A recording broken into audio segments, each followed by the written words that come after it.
another wonderful episode of Chatting with the Lightkeeper.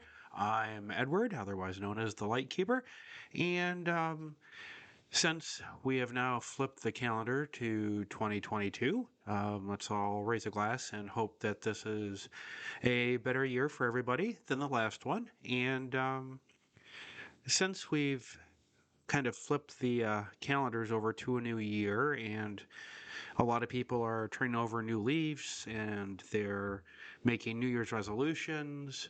Over the last little while, talking to some of my friends, and these are typically the vanilla variety.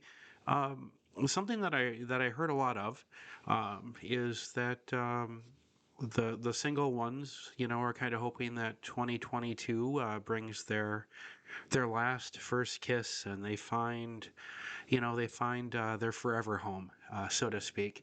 And that got me to thinking about DS and dating and the lifestyle. And so kind of wanted to talk just a little bit about if you are single, and hoping, like some of my friends are, that in 2022 you have your last first kiss, or since this is DS, maybe your last first spank.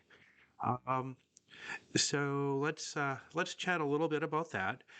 First of all, I think everyone knows that dating in the lifestyle is more challenging than what our vanilla counterparts have, and the biggest challenge is not that there's more malarkey or unique people in the lifestyle. I mean, those people exist whether they're vanilla or lifestyle or somewhere in between.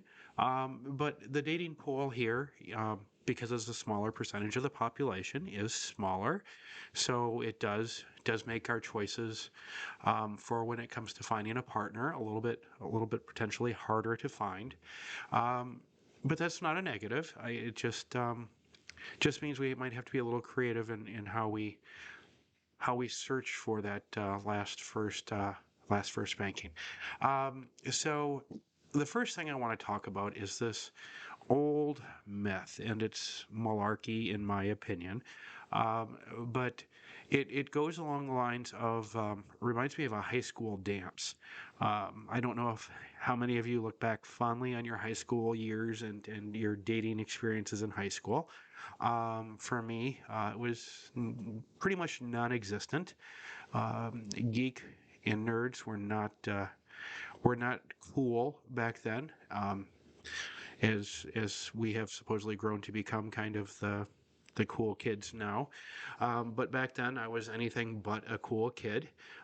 So anyway, back to the malarkey myth, and it goes along the lines that a submissive must be like the high school person that is a wallflower, stands with their friends over by the wall, and they stand there and try to look pretty and attractive, and hope that some dashing dominant will walk across the gymnasium floor and ask them to dance, because in this myth it is forbidden for the submissive to approach a dominant to express an interest. And that's it's just junk. I mean, it is now 2022. Granted, we're just a few days into the year, but it's outmolded, outdated, and it's moldy. Um, there is nothing wrong with a submissive approaching, engaging, starting a conversation with anybody they want to. And if a mutual interest comes out of that conversation, I don't think there's any problem at all with a submissive being open and expressing their interest. So if you do come across that and you are on the submissive side of the slash, please know that who's ever telling you that, at least in my opinion, they're full of poo. So now that that's out of the way, I think the first thing when it comes to finding somebody is actually looking in the mirror and looking at yourself and trying to figure out what it is that you want. And as I said in the very beginning, the DS dating pool is smaller, so we don't have perhaps the choices that our vanilla friends do. There is no, there's no spanking harmony or S harmony or BDSM match out there. I'm sure there probably is, but at least I have not heard of it. But if you have, and you know of a dedicated DS dating site, please feel free to reach out. Let me know what it is. Not that I want to use it, but it'd be good, I think, information to share here. So if you know of one that is worthwhile and not garbage, let me know. But really, since we're dealing with a smaller dating pool, I think it starts with looking in the mirror, kind of figuring out what it is that you're looking for, what you want, what you need, the must-haves, all of those things, and kind of get your ducks in a row before you go out to the duck pond to go look for your quacktastic match. The other thing is though with when we do that look in the mirror, because the dating pool is smaller in size. We have a pond, not a pool, or maybe a kiddie pool rather than a Olympic swimming pool. That might be a better way to say it. Um, I think there needs to be some flexibility involved. Uh, and when I say flexible, I don't mean that it requires you to do a long distance relationship. If that's not your jam, don't want to have one, don't feel it's going to work, then don't. But if you're open to it, consider it and be open to it. The other thing that's really important with when you're talking long distance relationships, and this is something where that's got to come from that conversation you have with yourself in the mirror, is who's going to move? If the relationship is going to work, who's going to be the one to move? And perhaps that's not an easy an answer. I mean, it could depend on where you consider yourself relocatable to, the opportunities for you there versus the opportunities for somebody else. But that's kind of a starting point. You have to have an idea if you're going to consider long distance. Um, Consider whether you are relocatable or maybe relocatable only to certain areas, certain places, and have an idea about that before going out to the DS dating pond. And the other piece of advice I have is people are often so fetish and kink focused when it comes to dating, and they seem to get hung up. A lot of people do get hung up on trying to match fetishes. Even, for example, on FetLife, you will find that somebody who has a fetish that matches yours, when you look at their profile, it'll be highlighted to bring attention to the fact that you match these fetishes or you share them in common. The thing is dating is a very human thing, and you're dating a person. You're not dating a list of fetishes. So I think it's important to it's important to understand the aspects of the lifestyle that are important to you and that you need to have in a relationship. Focus on connecting with people and rather than focusing on connecting to fetishes. And also, DS is a wonderful world where two people can look at the same terminology, the same role, the same whatever, and have two completely different definitions of what that means for them. So when you're talking with somebody and the conversation is revolving around something in the lifestyle, never assume that what your definition of a term or a fetish is what theirs is. Even if it's seemingly cut and dry and simple, especially then. A question that I think everyone in the lifestyle needs to keep keep fresh and keep top of their mind when they're talking with somebody new is, what does that mean to you? Uh, because so often it can be very easy to talk to somebody, kind of get to know them, and put your definition upon their choices of how they identify, only later to discover what you thought they thought or what you thought they felt were completely different. So I think it's very important to ask, what does that mean to you? And listen to the answer with an open mind. And feel free to ask questions to try and better understand if their explanation doesn't click with you. So that is something that's very important. Next is there can be kind of a hesitancy, and I know I can be the same way. I have learned through working on myself, and my career has helped. I can now pretty much strike up a conversation anywhere at any time with anybody. It still doesn't mean I don't get nervous doing it. I certainly do. But you have to meet people to find people to date. You can't magically make people come to you to date.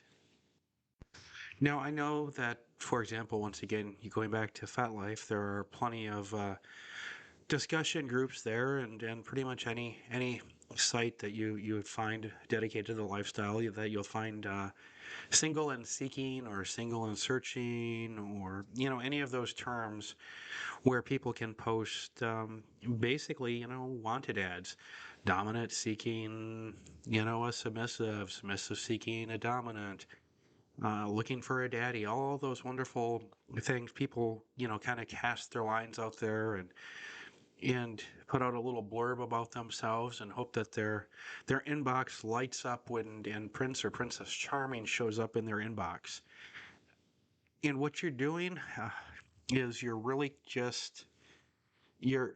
I'm not saying that if you did it, you won't find, your Prince or Princess Charming. You very well could, but more than anything, when you kind of let the world know in that way that you are seeking, um, I think anybody who's been around this lifestyle knows there's a special, unique breed of troll that exists out there, and you're really opening yourself up to attracting uh, more more frogs that you will kiss that will not turn into royalty. Let's put it that way. Uh, so my advice is, rather than posting a seeking ad or a seeking post, just get out and talk to people. It doesn't have to be in person. The wonderful world of COVID.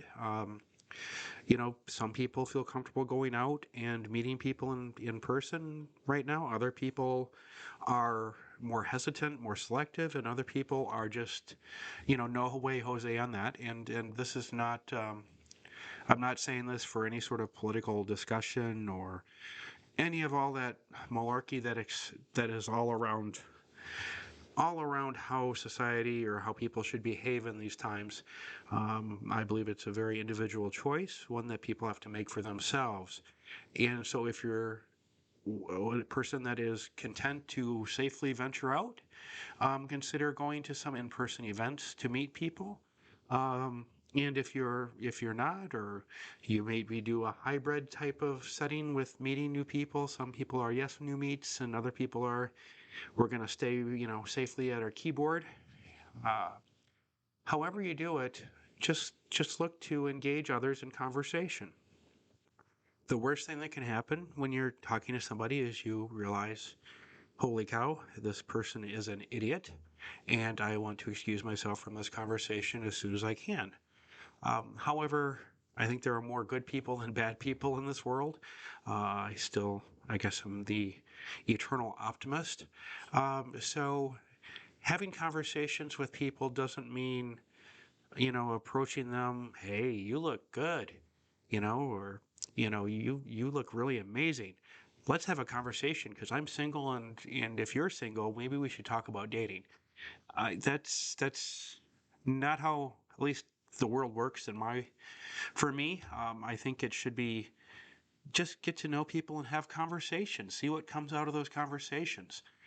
The worst thing is you excuse yourself from the conversation and move on to somebody else, and perhaps You find out that it's not somebody you're interested in dating, but you can make a new friend. Um, then that can be, a wonderful thing. There's an internet meme out there that says something about you shouldn't wait for your prince or princess charming because the the poor sap might be stuck up a tree, so you might want to go look for them. And in a way, by having conversations with people, you're not necessarily out there telling the world you're looking for a schmuck in a tree, but you are getting to know people so that in your conversations you might discover that you have found your schmuck in a tree. Uh, so that's really kind of a good thing, is just to talk with other people. And I know for people who are shy, for who are introverts, sometimes saying hello can be a challenge to say hello. Um, but remember, with the one of the great things about the internet is it's much easier to say hello to a stranger or someone that is new to us. It's much easier to do online than it would be to say, see somebody in a restaurant and, want to walk up, say hello, introduce yourself, and then be like, oh, yeah, hey, by the way, I'm into DS. Do you know what DS is? Oh, you don't. Great. And then, have to run for cover. So at least online, if you are a bit more reserved, I think online provides a safer, more friendly way to do it.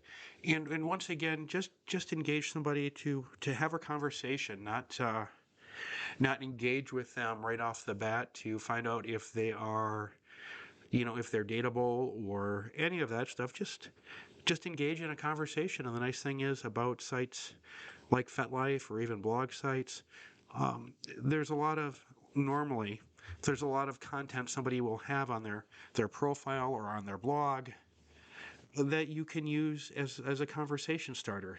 Hey, I see you posted this, or you said something about that. I'm I'm curious about that, or your idea was interesting. Can you tell me more about it? That way you can have a conversation that is directed at something about the person, getting to know the person, but you're doing it not in a way that is I don't know, kind of like a sleazy guy trying to hit on every girl in the bar way, is what pops to mind. So anyway, throughout that process, though, it's important to take your time. There's no rush. I mean, I know, like my friends who talk about, this is the year they're going to find love. Well, they've already kind of put some pressure on themselves, and the while the days are still in the single digits into the new year, they are ticking away, and they're going to keep applying that pressure to themselves. And heaven forbid it becomes July, and they haven't found somebody. Or what if the trees are starting to change color in the fall and they haven't found somebody. It can be a real kind of a challenge that builds up over time, even though right now it sounds like there's plenty of time for them. So on that note, I'm thinking that with time, probably be a good time to take a short break and just have a brief word from my sponsor, and I will be right back in a minute. Hello again, and thank you for sticking with me through that little sponsorship break. Um, so now that you're back, let's talk about sex. I mean, sex is always a fun conversation to have, but when it comes to getting to know somebody that you're looking to possibly date, and we're looking for that last first kiss in 2022, I'll leave the sex out of it. When the time is right, it'll naturally kind of percolate through. It won't feel forced, and it'll be very organic, which is how I think it should be. And you'll know if the person you're talking to, if you feel they are forcing sex as the subject, then that's an indicator of what they're looking for, which means they are probably not going to be that last first kiss. I'll leave that up to you whether you want to kiss and enjoy them for a while. But if that's searching for the last first kiss, chances are that's not going to be them. Maybe you'll get tickets to a Kiss concert, but I don't. Is Kiss still touring? Somehow I think they are. I think they're in the middle of their last hurrah tour, but maybe I'm wrong. Maybe that finished up, and the days of going to see Kiss is now limited to tribute bands. I'm not sure, can't remember on that. But anyway, it's the same thing with people who talk about kinks and fetishes.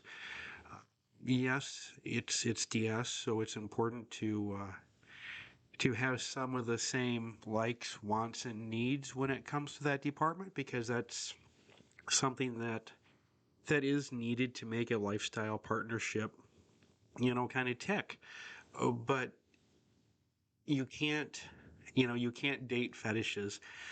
They really make lousy dates, and so you have to get to know the person, and just like when it comes to talking about sex, when you're talking about kinks and fetishes, they'll find ways to naturally percolate into the conversation, especially since you odds are have met the person on through a lifestyle event or a lifestyle site.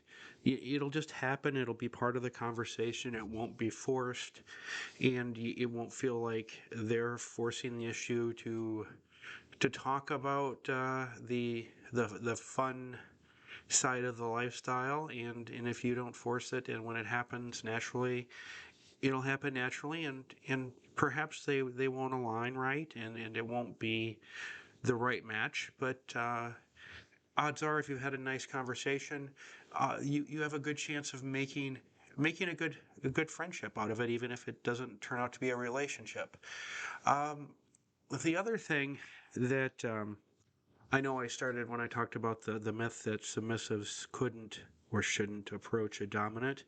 Um, Something that for me personally, and I've always kind of been this way, is I don't know whether it's what it is about me that causes this, but I really struggle to tell when somebody is being nice and having a conversation with me, and when that conversation is one where they're trying their best to hit on me. I often can't tell the difference unless they pretty much pick up a brick, hit me upside the head with the brick, and have written in big bold letters on the brick, "Hey, I'm hitting on you." It sort of takes getting hit upside the head with that brick for me to realize somebody is being more than just friendly with me, uh, which isn't a bad thing.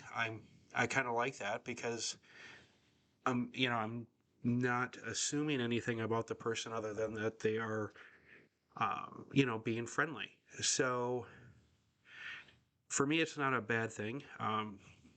The other thing is, because of that, in my own experience, being like that and talking to other people like that, I've learned it's okay to reach out and tell somebody, even if you feel that they might view you just as a friend, to express how you feel. Tell them that you are interested in them as more than a friend. Um, Sometimes the best things come out of something where you've built a friendship or are building a friendship, and there's more to it than just the friendship. So it does take a little guts to do it, but I think it's something that will work well. And if you're friends with somebody kind of first, you will discover whether they're single or not, and so you don't have to kind of do a lot of prying. You're already building a friendship, so you already have some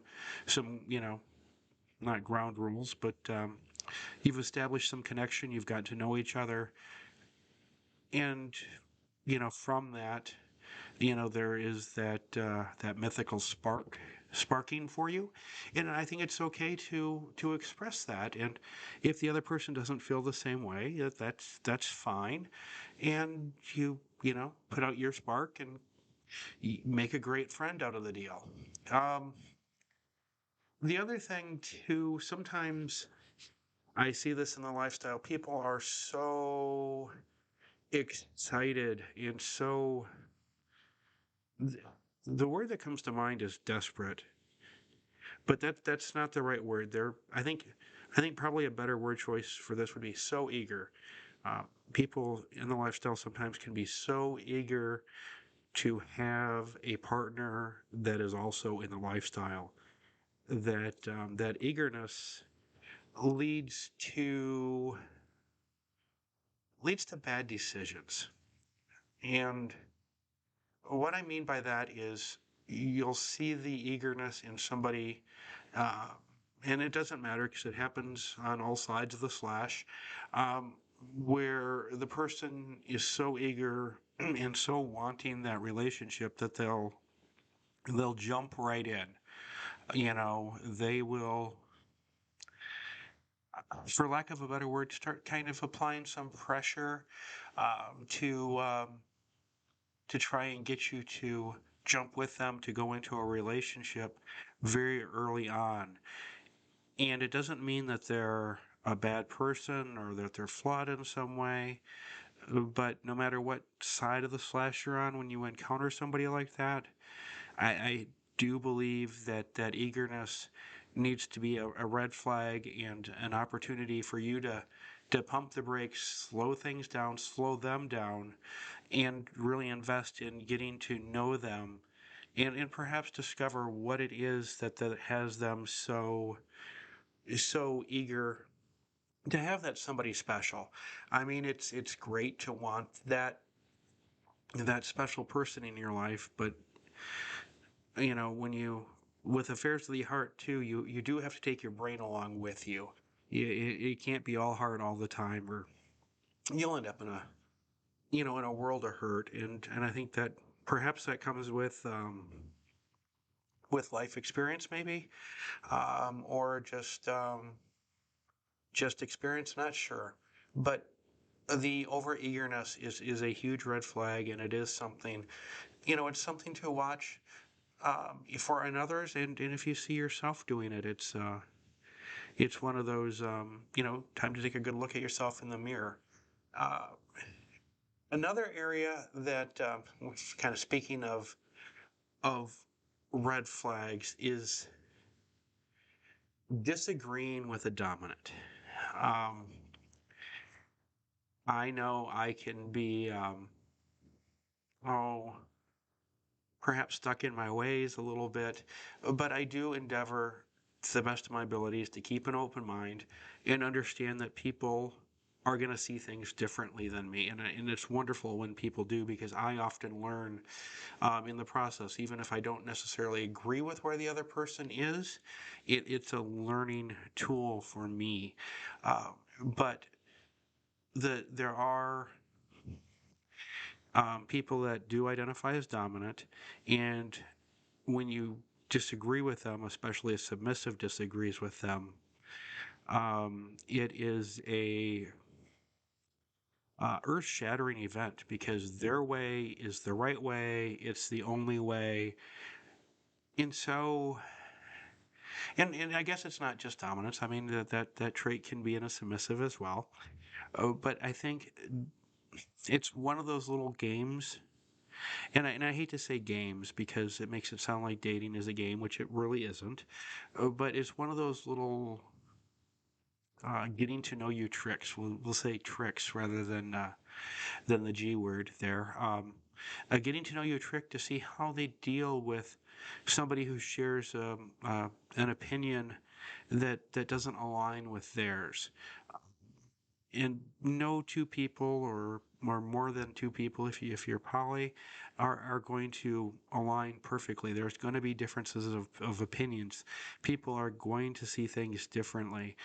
So I think it's important to to find out how a prospective date deals with things when you talk to them about something where you are aware that your opinion is going to most likely not be parallel or be the same as theirs. So it's a good tell about how the person is going to react to other things where you disagree, because in any relationship there are going to be disagreements. Unfortunately, happily ever after only happens in Disney films, and even then there's always a big trial that the characters have to go through to get to happily ever after. So even if you find happily ever after in your life, there's going to be a big trial. I mean, that's a fact of life. And the other fact of life, unlike a Disney movie, is there's going to be more than one. It's sometimes it feels like life is one trial after another. So you want to have a person that is going to partner with you through those times in life when there's a little bit of little bit of trials coming, rather than somebody who is more concerned with whether they're right and you're wrong. So that is a nice little way to learn a little bit about the inner workings of somebody as you're getting to know them. Um, Another little thing that I've seen in the lifestyle is that I talked about that eagerness, and the same sort of eagerness can lead people to jump into playing either sexually or DS play or a combination thereof with somebody that they're interested in, although that person that they're interested in is expressing to them that they're not ready or they're not looking for a relationship. They are there because they want to have the fun, but none of the commitment. And there's nothing wrong with that. And in fact, kudos to those who openly say that rather than try to use relationship to get the goodies, so to speak. They're open. They're being honest about that they're not wanting the partnership. But sometimes the eager person will somehow get the thought that if I start engaging in doing these fun things with them, that somehow they're going to want to have the relationship to go along with it. And, you know, you can be friends with somebody that's like that, the proverbial friends with benefits. And yes, I have seen friends with benefits where both sides catch feelings for the other, and they go from friends with benefits into a relationship. But for the majority of time that I've seen the friends with benefits where there's, um, and since this is the wonderful world of COVID, a variant of feeling strikes one of the friends. Um, it always seems like the other friend and their benefits are, I guess, vaccinated against that feeling variant, and they don't catch it at the same time or will not catch that variant of feelings. So you'll have one friend with benefits who wants more than that, and the other one does not want more than that. So the for starting as friends with benefits doesn't always morph into the relationship that some people want it to, and some people try to manipulate into becoming more than people who enjoy each other's company. So it's important to just be honest with what you're seeking and respect that when somebody says they're seeking something different than what you're wanting, that you're not going to be able to somehow change their mind by, wowing them in some way, shape, or form. Another thing, I know at the beginning of this, we talked about the dating pool being smaller, and how important it was to kind of have a self understanding of what you were looking for. And it can be very easy to set narrow parameters when you're looking to get to know somebody. Perhaps it's distance within an hour of home, or within a certain age range. Um, and since we have a smaller dating pool, simply the more you can open up some of those parameters, the more opportunity you'll have to meet people, and the more people you meet, the more opportunity you have to find somebody that's compatible with you. So if you can perhaps say, rather than an hour from home, make it 2 hours from your home that you would be interested in. Or if your age range is plus or minus, say, 2 years of your current age, maybe make it 4 years either way. The more you can open yourself up to getting to know people, the more people you'll meet, the more opportunities you have to find somebody that will be special. It's kind of a matter of odds. The more the more opportunities you have, the you know, more likely you are to find what you seek. Also, I think it's important to. It can be very easy to kind of get yourself lost in the lifestyle a little bit, um, and it's important just to be yourself, and to remember that if somebody doesn't like you for who you are, that's not a bad thing. It's a good thing, because there's somebody out there that will appreciate and love you for who you are. So if somebody doesn't find you their cup of tea, there is somebody out there who will find you their cup of coffee. So don't be upset that the tea drinker dissed you. Just move on, and go to a coffee shop rather than the little boutique tea place, and you'll find somebody there. There's a saying, and I can't remember the philosopher who says it, but it's what you seek is seeking you.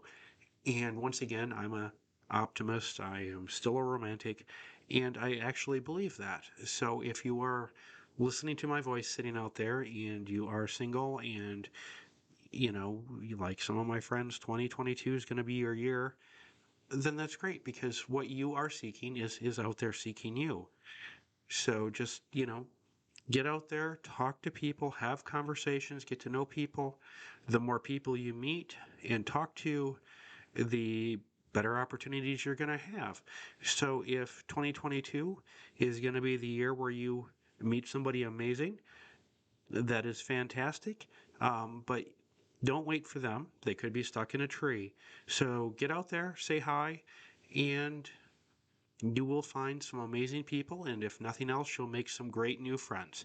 Thanks for giving this a listen, and I look forward to chatting with you soon. And since in my neck of the woods it's freezing cold and there's some lake effect snow coming down, um, I wish everyone out there can keep warm, stay warm, and if you're in a warm climate and can go sit out and enjoy the sun, think of those of us who are sitting and looking out at a very cold, very wintry landscape, and kind of fondly looking forward to feeling the warmth of the sun again soon.